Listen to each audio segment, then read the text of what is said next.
Welcome to the History Maps podcast. Glad to be here. There is a brick cell, and it is barely 1 meter wide Right. and maybe 2 meters deep. Yeah. You are sitting inside it, and it is freezing cold. Yeah, completely exposed to the elements. Exactly. You have a few wooden planks. During the day, they serve as a crude desk, and at night, they become a really hard bed. You have a bucket for a toilet, and you are trapped in this open-air booth for up to 3 days and 2 nights. It is intense. And the guards who are patrolling the walls, they are under strict orders. If you succumb to the cold or the intense stress or some illness and you die inside this cell, they will not interrupt the proceedings to carry your body out through the main gate. No, they absolutely will not. They will simply wrap you on a straw mat and throw your body over the high compound wall. Now, this is not a maximum security prison. This is a job interview. Yeah, it is a harrowing scenario. And yet, that was the reality for millions of people. Over centuries. Right, over centuries. I mean, we look at a modern professional licensing exam or, a high-stakes college entrance test today. Sure. And we tend to assume that this kind of massive standardized testing is a product of the industrial age. We think of it as a modern bureaucratic invention designed to sort huge populations efficiently. Like a 20th century concept. Exactly. But the sources for this deep dive detail a system that engineered the concept of a massive, standardized meritocracy centuries before the Industrial Revolution was even an idea. We are looking at the Imperial Examination system of China, which is known as the Qiju. Our sources cover an immense 1,300-year history today. It is a massive timeline. Yeah, we're stretching from the Sui dynasty all the way to the late Qing dynasty. And the mission for this deep dive is to understand the mechanics of this system. We need to explore how a standardized test built an empire, how it fundamentally shaped the culture and social hierarchy of that empire, and ultimately how the sudden dismantling of that test directly contributed to the fall of a dynasty. It is a foundational pillar of Chinese history. So if you have ever felt the anxiety of sitting in a quiet room with a clock ticking down while your future hangs in the balance, you are participating in a legacy that the Chinese empire engineered over a millennium ago. To truly comprehend the scale of it and, the necessity of the Qiju, we can't just look at the tests themselves. We have to understand what the world looked like before the tests even existed. Right. The baseline. Yeah. We have to trace the origins and look at this fundamental shift in human organization. Basically, the transition from relying on bloodlines to relying on brain power. Okay, let's establish that baseline. The sources point out that in pre-imperial China, specifically during the Zhou dynasty, which ran from roughly 1046 to 256 BCE, your place in the administration was dictated almost entirely by who your father was. Purely hereditary. Right. It was a classic system based on hereditary nobility. So the overarching administrative framework of that era, it relied on feudal lords and aristocratic lineages. The governance of the realm was entrusted to a very, very close circle. Was there any room for merit at all? I mean, there were certainly some nascent elements of merit, like a local leader might recommend an individual who displayed particular talents, or there might be skill-based evaluations, like archery contests.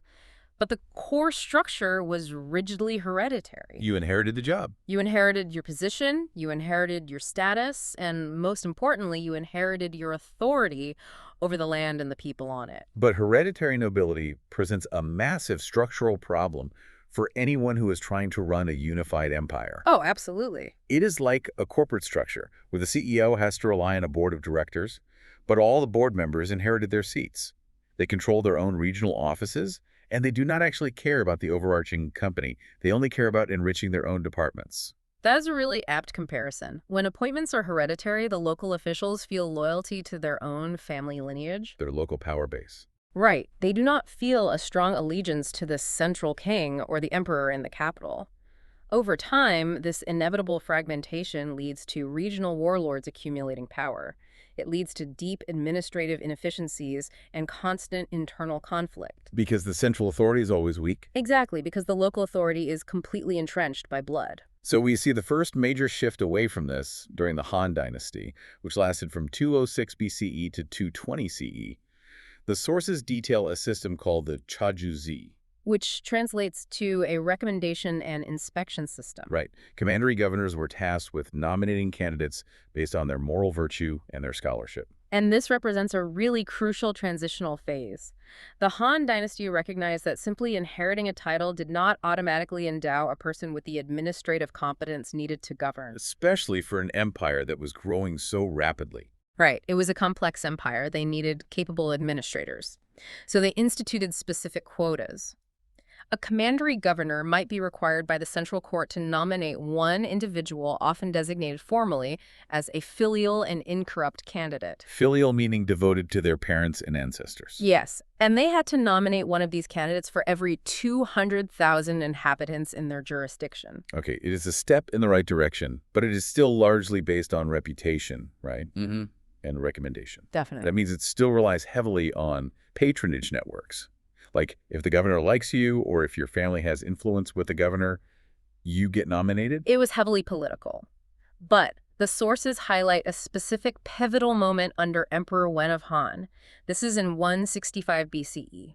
Okay. He implemented actual written tests to evaluate these recommended candidates. Oh, interesting. So they couldn't just coast on the recommendation. Right. These early tests assessed a candidate's grasp of Confucian texts and their ability to analyze policy issues. Now, it was not a fully standardized, empire-wide system yet. It was an irregular practice at first. But it set a precedent. A vital precedent. He established the principle that a candidate should have to demonstrate their expertise via public discourse and written evaluation before being appointed to a palace role. Evaluating what a person knows rather than strictly who they know. Exactly. It was the very beginning of that. But the formal initiation of the Imperial Examination system, like as a primary standardized recruitment tool, that comes much later. Yes, centuries later. It happens under the Sui dynasty, which ruled from 581 to 618. The sources pinpoint Emperor Wen, specifically Yang Jian, and his successor, Emperor Yang. They formalized the exams in the year 605. And their primary target with these exams was the aristocratic 9-rank system that had completely dominated the preceding centuries. Why did they target the aristocracy so directly? Well, the political motivations of the Sui emperors become very clear when you look at the mechanics of statecraft. That hereditary 9-rank system had allowed a handful of powerful aristocratic families to deeply entrench themselves in the region. The warlord problem again. Exactly. The Sui emperors recognized that to unify China and to actually maintain central control, they had to break the monopoly of these aristocratic families.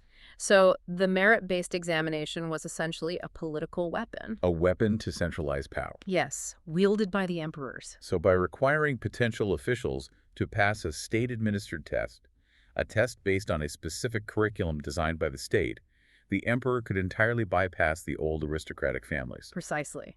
The state could directly recruit capable administrators from a much broader pool. And most importantly, the primary loyalty of these new recruits would be to the throne that granted them their position and their salary. Not to their own aristocratic bloodline. Right. It was a masterful tool for ensuring both ideological conformity and administrative efficiency. I have to stop and push back on the historical reality of this, though. We are talking about a radical shift in human organization, moving from a society structured around hereditary aristocracy to one structured around a scholarly meritocracy. Yes. But did this system actually eliminate the aristocracy?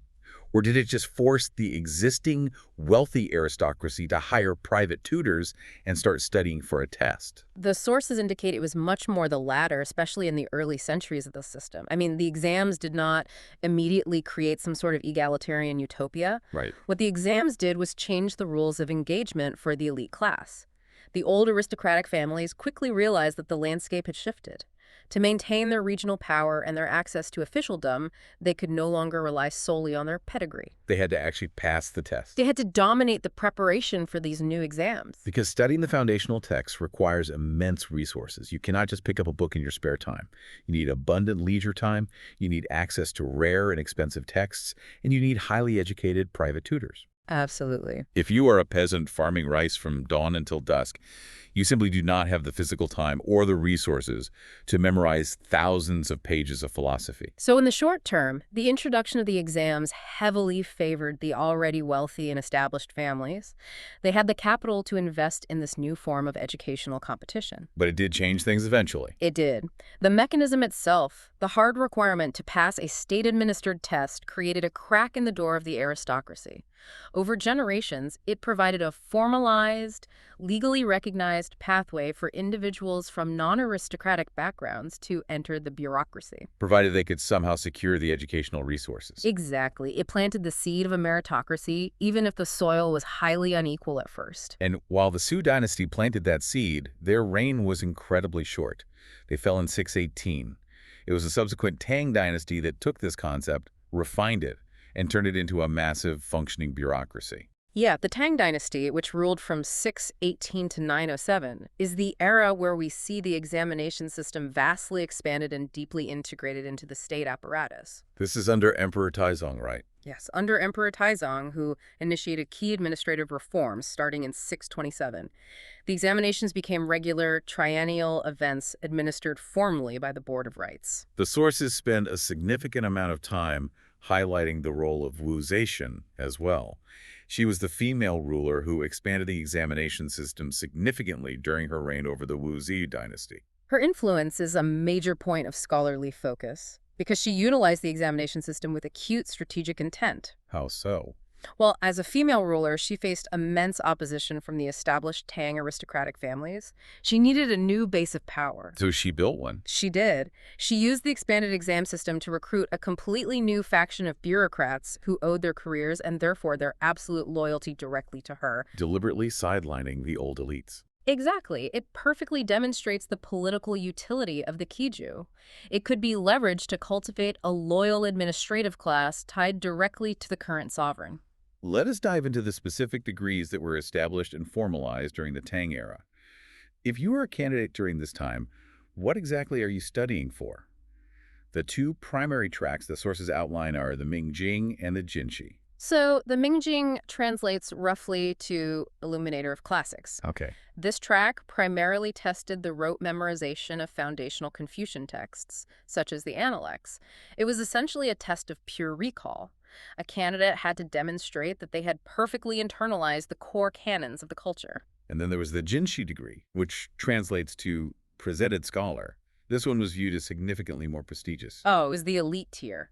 The Jinshi evaluated a candidate's ability in complex literary composition. This involved writing highly structured poetry and rhapsodies, but it also tested their capacity to write policy essays addressing practical matters of statecraft. So it wasn't just reciting text. Right. It tested not just memory, but analytical capability, rhetorical skill, and literary refinement.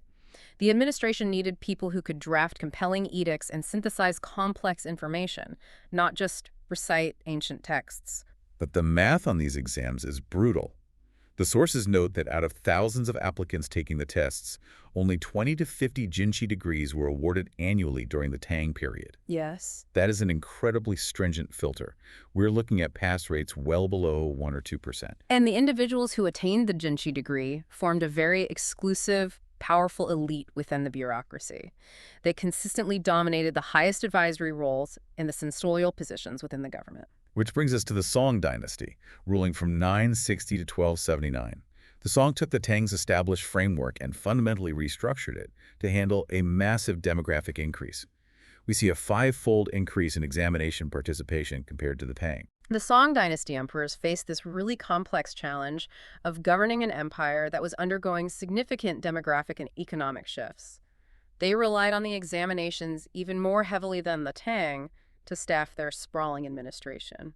And to weaken any lingering aristocratic military power. Yes, that was always a secondary benefit. The most pivotal procedural innovation during the Song was introduced by Emperor Taizu in 973. He established the palace examination. Let us walk through the psychology of this because it is fascinating. It really is. Prior to the palace examination, candidates took their final metropolitan exams in the capital, administered by high-ranking chief examiners. Right. When a candidate passed, they naturally felt a deep sense of gratitude and loyalty to this specific examiner who had passed them. Of course. And this human dynamic inadvertently created bureaucratic factions and powerful patronage networks within the government itself. It is exactly like feeling indebted to the hiring manager who gave you your first big break in your career. You are going to support them in internal office politics. Exactly. Emperor Taizu recognized the danger of these internal factions, so he disrupted that dynamic with a brilliant procedural change. He decreed that he, the emperor himself, would personally administer the final examination to all the graduates of the metropolitan level. Wow, okay, so he inserts himself into the process. Yes. The emperor would personally review the essays, and the emperor would personally rank the final candidates. So the ultimate loyalty of the candidate shifts. The successful candidates, the new government officials, were now technically considered students of the emperor. Right. Their allegiance bypassed their local teachers, it bypassed the ministry examiners, and locked directly onto the throne itself. The emperor became the supreme examiner, validating their credentials. It is a masterful piece of political engineering disguised as an educational reform. It really is. But, to manage a system that is processing hundreds of thousands of candidates at the lower levels, the Song administration also had to engineer rigorous methods to maintain the integrity of the grading. Because if the system is perceived as corrupt, the entire social contract collapses. Precisely. The sources detail some incredibly intense anti-corruption methods invented during this time. The logistics of fairness were complex. To prevent examiners from recognizing candidates and showing favoritism, the Song implemented anonymous grading. They stopped putting candidates' names on the exam papers. They assigned a randomized numbering system to the scripts instead. And they realized that even without a name, a highly educated examiner might recognize the specific calligraphy style or the handwriting of a prominent student. Yeah, calligraphy is highly distinct. So they went a step further. They instituted a massive logistical hurdle. They had an army of designated clerks recopy every single candidate's essay entirely in red ink before the examiners ever laid eyes on them. So the examiners only graded the standardized red ink copies. I look at this and I compare it to modern blind auditions in symphony orchestras. To eliminate bias, orchestras put up a physical screen so the judges can only hear the music, they cannot see the musician. The Song dynasty was executing this concept with written exams centuries ago. It was incredibly forward-thinking for the era. But I have a major question here. If the grading was truly blind, if the essays are copied by clerks and the names are completely removed, how did regional biases still persist? The sources clearly note that the southern provinces came to completely dominate the examination results during the Song. Well, blind grading eliminates interpersonal bias at the exact point of evaluation. The examiner cannot favor their nephew. But blind grading cannot eliminate the systemic economic advantages that exist prior to the candidate sitting for the exam. The preparation phase. Exactly. The southern provinces, particularly the regions around the Yangtze River Delta, were economically far more prosperous than the north during this time. And wealthier regions have more resources for education. Wealthier families and wealthier communities could afford to build better local academies. They could hire the most renowned, expensive tutors. They could afford to print and distribute more study materials. It is a massive advantage. It is. The candidates from the South were simply better prepared because their regional economy supported a robust, highly competitive educational infrastructure. The dominance of the South became so pronounced and politically sensitive that later dynasties, like the Qing, actually had to introduce strict regional quotas. Like geographic quotas. Yeah, such as mandating a 60-40 split of degrees between the South and the North, just to ensure that the northern and central regions maintained representation in the imperial government. It perfectly illustrates the limits of procedural fairness. A standardized test can be completely blind in the grading room, but it still heavily reflects the deep economic inequalities of the society outside the room. It always does. Now, to keep this massive, blind-graded system functioning across millions of people and spanning centuries of time, the state needed a perfectly standardized rubric. They needed every examiner and every candidate to know exactly what was being measured. Which leads us directly to the curriculum. And arguably the most infamous literary format in human history. We're moving into the Ming and Qing dynasties now, a vast period spanning from 1368 all the way to 1912. During this era, the curriculum became rigidly standardized around Neo-Confucian orthodoxy. Specifically, the interpretations formulated by the Song dynasty philosopher Zhu Xi. We need to explain who this is and why his opinion mattered so much. Zhu Xi is essentially the Thomas Aquinas of the Confucian tradition. He took the vast, sometimes contradictory body of ancient Confucian philosophy and synthesized it into a cohesive, highly structured orthodox system. He organized it. He did. He selected specific texts and wrote definitive commentaries on exactly how they should be interpreted. The imperial state eventually adopted Zhu Xi's specific interpretations as the absolute, unquestionable truth. So no room for debate. None. The core of the curriculum was narrowed down to what became known as the 4 books and the 5 classics. The 4 books included foundational texts like the Analects and Mencius. The 5 classics included the Book of Songs, the Book of Documents, the Book of Rites, the Book of Changes, and the Spring and Autumn Annals. Yes. Mastery of these specific texts and strict adherence to Zhuxi's commentaries on them became the absolute requirement for any candidate hoping to pass. You were not allowed to offer a novel interpretation. You had to perfectly reflect the state-sanctioned orthodoxy. And it was not just about the content of what you wrote. It was about exactly how you physically structured that content. This brings us to the Bagawin, famously known in English as the 8-legged essay. The sources provide a detailed breakdown of this format, and the requirements are incredibly intense. The 8-legged essay was a highly restrictive, formulaic style of writing that became mandatory for the metropolitan examinations from the early 15th century onward. It was designed to test a candidate's ability to expound on a passage from the classics with absolute structural precision. Let us walk through the mechanics of this.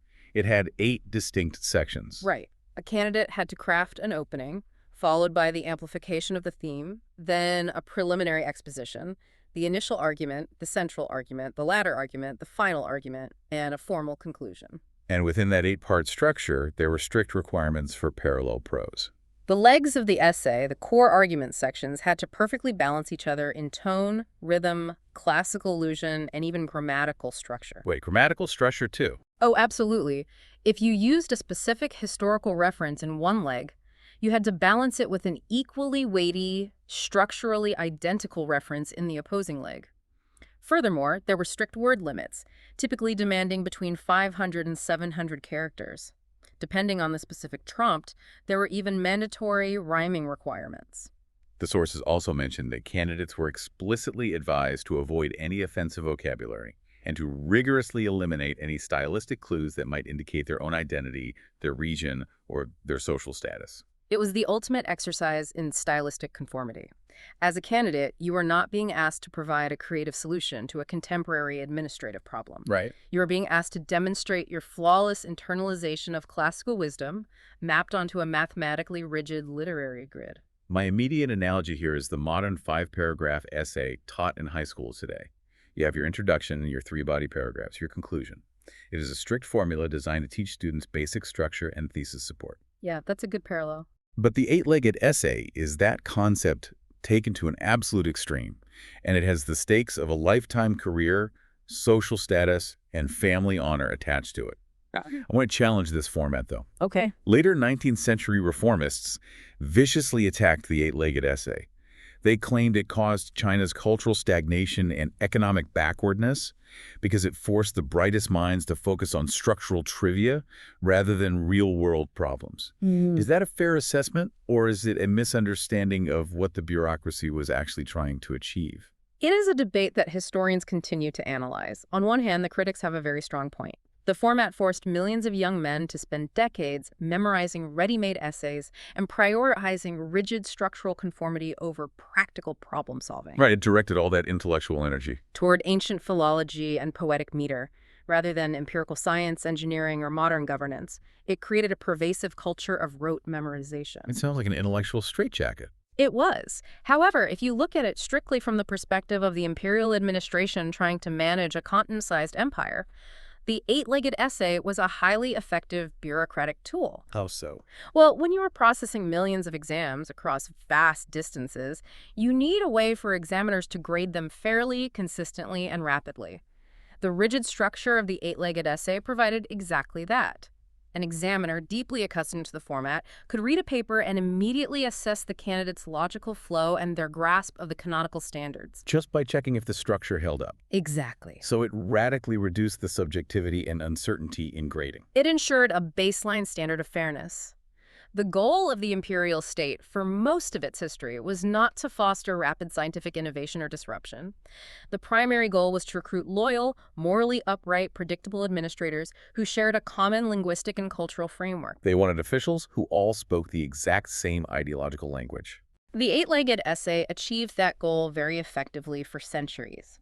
It is a trade-off. You gain administrative uniformity and logistical ease in grading, but you systematically sacrifice cognitive diversity, adaptability, and practical problem-solving skills. Knowing the immense complexity of what the candidates had to write is one thing. Understanding the physical and psychological torment of where they had to write it is an entirely different level of the story.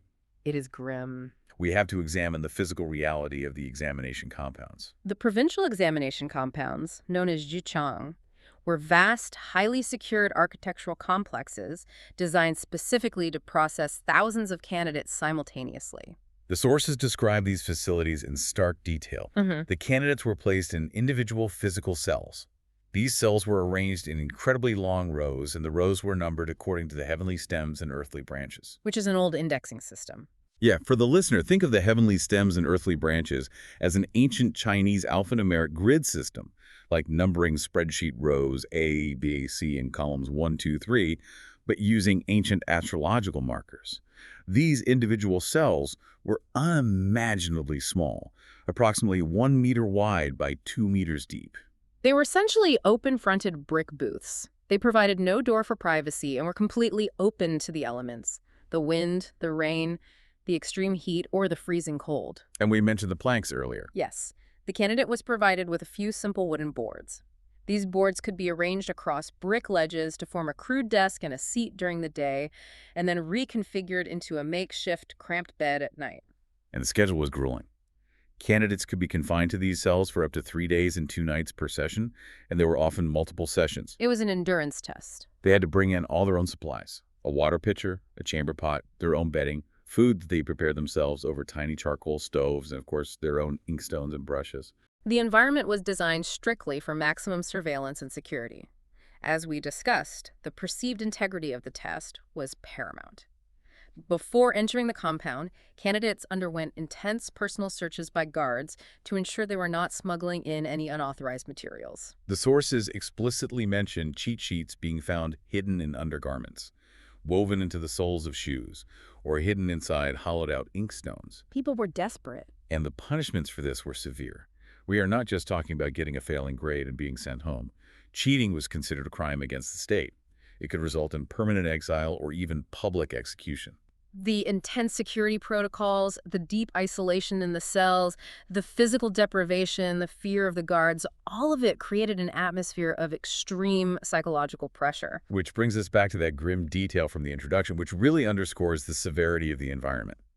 If a candidate succumbed to the elements, the stress, or an illness, and died inside their cell during the exam, the officials would not halt the exam. No, the test continues. They would not open the main gates to carry the body out, because opening the gates would compromise the security of the test. Instead, they wrapped the body in a straw mat and tossed it over the high walls of the compound. It is a profound illustration of state priorities. It highlights how the machinery of the examination took absolute precedence over the individual human life. The psychological toll on the candidates was immense. Because it wasn't just a test. They were staking their entire family's financial future, their social standing, and generations of preparation on a few days of writing in a cramped, exposed cell. To really illustrate the human experience of this, I want to share a narrative vignette directly from the sources. It was written by Pu Songling. He was a Qing Dynasty scholar and a famous satirist. He wrote Strange Tales from a Chinese Studio. And crucially, he actually failed the higher-level examinations multiple times himself. So he knew this misery firsthand. He wrote a piece detailing the 7 likenesses of a candidate, and it captures the psychological breakdown of the process perfectly. Let me read how he describes the cycle. His account provides profound insight into the cultural and emotional weight of the experience. He writes, "When entering the examination hall, barefooted and carrying a basket, he is like a beggar. At roll call time, being shouted at by officials and abused by their subordinates, he is like a prisoner. When writing in his cell, with his head and feet sticking out of the booth, he is like a cold bee late in autumn. The cold bee, yeah. Upon leaving the examination hall, being in a daze and seeing a changed universe, he is like a sick bird out of a cage. When anticipating the results, he is on pins and needles. At this point, he is like a chimpanzee in captivity." It keeps escalating. It does. Finally, the messengers come on galloping horses and confirm the absence of his name. His complexion becomes ashen, and his body stiffens like a poisoned fly no longer able to move. Disappointed and discouraged, He is determined to abandon the world. And then the reset happens. With the passage of time, his anger subsides and his aspiration rises. Like a turtle dove just hatched, he rebuilds his nest and starts the process once again. It is a devastatingly accurate portrayal of the psychological gauntlet, the cycle of physical degradation, the false hope, the paralysis of failure, and then the tragic reset, the turtle dove starting all over again because there is simply no other path to success in that society. And that psychological pressure radiated outward, affecting entire families, villages, and communities. The anxiety produced by the examinations was so profound that it gave rise to a massive subculture of popular religion and divination. When a system is this competitive, with a pass rate hovering around 1%, preparation and studying are often not enough to guarantee success. Candidates naturally turn to the supernatural to cope with the uncertainty and the immense pressure. Looking for signs. People relied heavily on fate to rationalize their chances in such an unforgiving marketplace. The sources note that there was a vast cultural literature concerning examination dreams, premonitions of success, interpreting the behavior of animals before a test, Like trying to read tea leaves. and specific temples that candidates and their families would visit to pray to deities of literature for favorable results. It was not just China utilizing these intense methods either. To understand the sheer reach and the geopolitical influence of this system, we have to look at how neighboring nations adopted and adapted it. The Chinese Imperial Examination model exerted a profound influence across East Asia. It served as a template for state building, centralization, and bureaucratic recruitment in several neighboring kingdoms. Let us look specifically at Vietnam under the Lead dynasty. They adopted the examination system, but with their own regional adaptations. The sources mention specific requirements, like the mandatory composition of Tang-style regulated poems alongside the traditional essays on the Confucian classics. They maintained the core focus on Confucian orthodoxy and literary skill, utilizing it to centralize their own administration, but they integrated it with their own cultural practices and literary traditions. The physical setup was different too. Instead of the massive walled compounds of permanent brick cells that we saw in China, Vietnamese candidates often used the lo chong, which were portable bamboo tents that the candidates were required to build themselves at the examination site. It required a lot of self-reliance. But the detail from the sources that really highlights the scale of this in Vietnam is the security protocol. Up until 1840, they used live elephants to guard the examination halls. The deployment of elephants served a dual purpose for the Vietnamese state. Firstly, it highlighted the supreme importance, the majesty, and the prestige of the examinations to the general public. A show of force. Exactly. Secondly, it provided a very tangible, formidable deterrent against any attempt to disrupt the proceedings, riot, or facilitate coordinated cheating. It underscores how seriously these states took the integrity of their civil service recruitment. Now, we have focused heavily on the civil side of the examinations, the scholars writing essays and poetry. But there was another track entirely that the sources detail, the military examination. The state also needed a standardized mechanism for recruiting military officers, and they modeled it closely on the civil examination structure. The military exams tested a completely different set of skills. The sources detail physical components like mounted archery, target archery, sword wielding, and brutal physical fitness tests like heavy stone lifting. But it was not strictly physical. Right.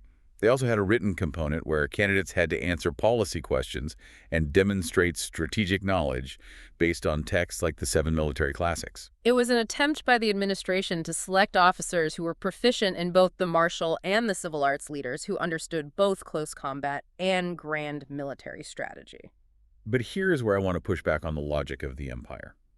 The sources consistently note that the military degrees were viewed as vastly inferior to the civil degrees in terms of social prestige. They were, definitely. The military candidates simply did not have the same respect. Why would an empire, which constantly needed to defend its massive borders from external threats, systematically devalue its military leadership track? To understand that, you have to connect the policy to the broader philosophy of the state, which traces back to core Confucian values. The Confucian hierarchy fundamentally prioritizes the scholar over the soldier, the civil over the martial, harmony over violence. Brains over brawn. Yes. But it was also a very calculated, pragmatic political strategy. The imperial state, particularly from the Song dynasty onwards, was deeply paranoid about regional military commanders gaining too much power. Because of the warlord history. Right. We discussed earlier how hereditary warlords fractured the empire in previous eras. By culturally elevating the civil examinations and ensuring that the most prestigious, powerful, and highest-paying positions in the central government were held exclusively by civil scholars, the state effectively subordinated military authority to civilian control. Keeping the generals in check. The military exams existed to fill the ranks of the army, but the overarching cultural system was designed to prevent the rise of charismatic military strongmen who might turn their armies against the throne. So, despite the grueling nature of the physical tests for the military track and the psychological torment of the civil track in those tiny cells, millions of people voluntarily submitted themselves to this system generation after generation. Yes, they did. The reason they endured it lies in the unparalleled rewards of the degree hierarchy. The examination system created a highly structured, highly visible ladder of success. Climbing this ladder was the primary and often the only mechanism for significant social, economic, and political advancement in Imperial China. Let us break down the journey up that ladder. It starts with the entry-level exams at the local level. A candidate who passed the county and prefectural tests became a tongsheng. Right, a student. If they continued and passed the academy exam, they achieved the status of shengyuan, or sikatai, which is a local licentiate. Attaining the status of shengyuan was a monumental achievement for a family. It granted the individual official entry into the lower gentry class. They were no longer commoners. Then, if they passed the highly competitive triennial provincial exam, they became a jurin, a recommended man. And if they made the long, expensive journey to the capital and passed the metropolitan and palace exams, they achieved the ultimate rank of jinshi, the advanced scholar. And the absolute top performer overall was given the exclusive title of Swangyuan. These titles were not just empty honorifics or certificates to hang on a wall. They carried profound, tangible, legal privileges that permanently altered the trajectory of a candidate's life and their family's standing. The sources detail these perks, and they are massive. Tax exemptions, which for a land-owning family is a huge economic windfall. It alone is huge. Immunity from corporal punishment, meaning a local magistrate couldn't just order you to be beaten during a legal dispute. They received government rations, and they were legally entitled to wear specific official robes and buttons that visibly marked their elite status to everyone in society. The privileges provided legal protection, profound economic security, and immense social prestige. It is no wonder that extended families and sometimes entire villages pooled their resources for generations to support a promising student. It was an investment. But we have to look at the raw numbers, because they paint a very stark picture of the reality of this system. By 1850, during the Qing dynasty, China had a population of around 350 million people. It was huge. Out of that massive population, there were only about 800,000 civil licentiates across all levels.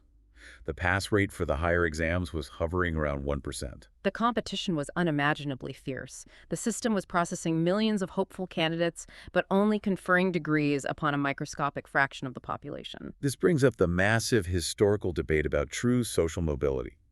The Kiju is often praised as the world's first great meritocracy, but I have to push back on that term. Fair enough. The sources point out that 90% of the population, the peasants, the artisans, the laborers, were effectively barred from participating. If 90% of the population cannot even afford to compete, calling this a meritocracy feels like a stretch. It feels like an aristocracy with extra steps. It is a crucial nuance that challenges the modern definition of meritocracy. There was no public schooling system in the modern sense. To even attempt the exams, you had to achieve mastery of classical, non-vernacular Chinese texts. This required years, often decades, of intensive private tutoring. You have to think about what it means to study the 5 classics. It is not just reading a book in your downtime. Someone has to work the agricultural fields while the candidate studies in the house. The family has to afford paper, ink, and a highly educated tutor. Therefore, a massive educational barrier, a hidden curriculum of classical literacy existed. If your family could not afford to excuse you from agricultural labor and pay for a tutor, you were excluded from the system before you even took a test. The vast majority of the population was classically illiterate and therefore entirely ineligible.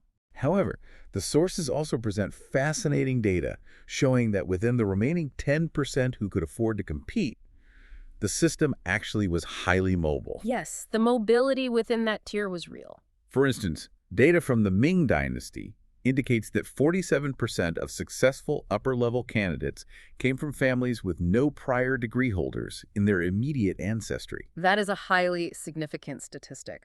It demonstrates that while the system was closed to the absolute bottom of the socioeconomic ladder, it did effectively prevent the formation of a closed, permanent aristocracy at the top. The elite class was constantly circulating. Because failure had consequences. Exactly. Families that held high office could lose their elite status within a single generation if their sons failed the exams.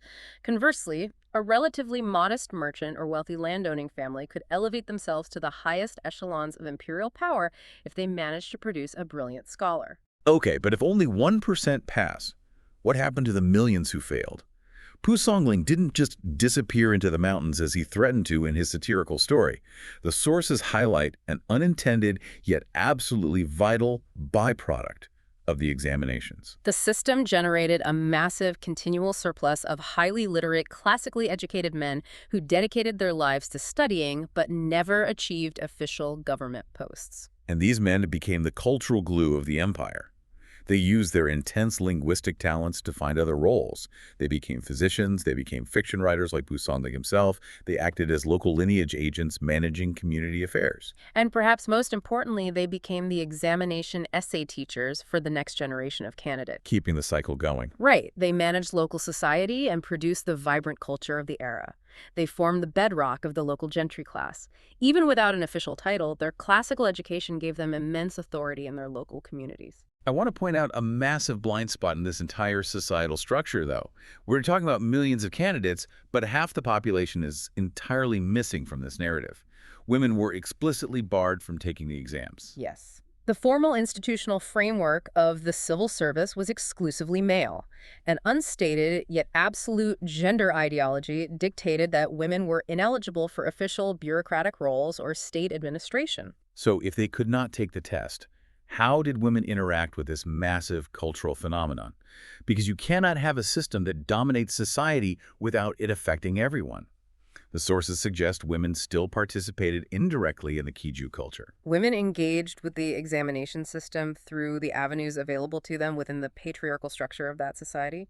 They often followed their own rigorous educational pursuits, acquiring high levels of literacy, particularly in elite families. They're reading the classics, too. Definitely. And they participated in the culture by competing for spouses who were promising scholars or existing degree holders, which was a primary means of securing social standing for themselves and their extended families. In raising the next generation. Exactly. Mothers played a critical, recognized role in the early education and moral cultivation of their sons, preparing them for the intense rigors of the examination track. Their influence was indirect, but it was foundational to the continuous reproduction of the scholarly class. For centuries, this sociocultural glue, the shared curriculum, the brutal cycle of exams, the resulting class of literati held the sprawling empire together. It provided stability. But as the world began to rapidly industrialize, the very thing that provided that stability, the rigid focus on ancient morality and structural conformity, became a fatal vulnerability. It did. This brings us to the 19th century, the delegitimation of the system and the eventual fall of the Qing dynasty. The 19th century delivered a series of profound, overlapping crises to the Qing Empire that violently exposed the limitations of an administration trained exclusively in poetry, ancient philology, and classical philosophy. We see internal unrest on a massive scale, most notably the Taiping Rebellion, which lasted from 1850 to 1864. And there is an incredible irony here that the sources note. The Taiping rebels, who were trying to overthrow the king, instituted their own civil service examinations, but they based them on Christian texts rather than Confucian ones. It demonstrates just how deeply ingrained the concept of an examination-based meritocracy was in the cultural psyche of China. Even revolutionaries seeking to utterly destroy the existing political order could not imagine governing without a standardized test to select their officials. But the external threats were even more destabilizing. Western imperialism was forcing its way into China, bringing modern industrialized militaries, globalized economies, and entirely new diplomatic challenges. And this is where the critiques of the traditional examination system became urgent and widespread.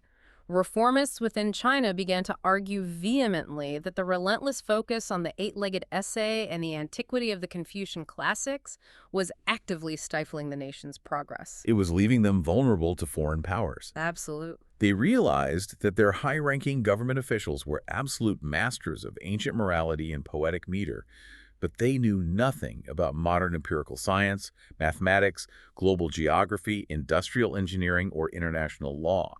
You cannot fight a modern gunboat with a perfectly balanced essay. The system that had brilliantly unified the empire and provided stability for a millennium was now producing leaders who were entirely ill-equipped to handle the complexities of the modern geopolitical landscape. The skills didn't match the problems. Right. The traditional forms of knowledge were increasingly viewed as inadequate and even derided as backward by the new generation of intellectuals who championed Western-style education and scientific inquiry.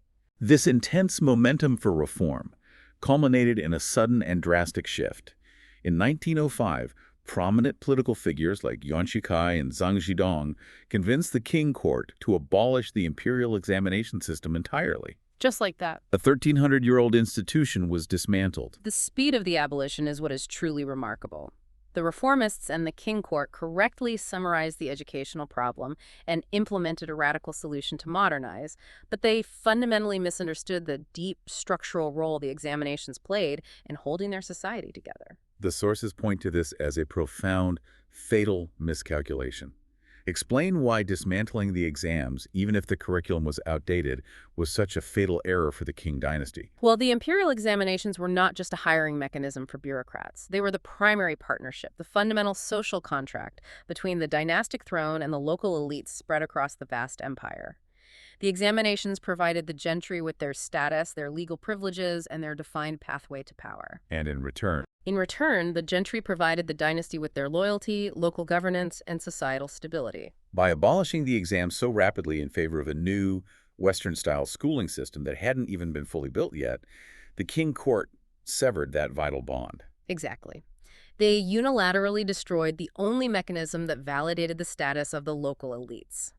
The Manchu rulers of the Qing, in their desperate attempt to modernize and survive, gave up their most powerful weapon of cultural and political control. Once the examinations were gone, the traditional gentry who managed the provinces had no compelling reason to support the central dynasty. The glue is gone, and the timing is undeniable. The examinations were abolished in 1905. Just a few years later, in 1911, the Qing dynasty fell, bringing an end to over 2 millennia of imperial rule in China.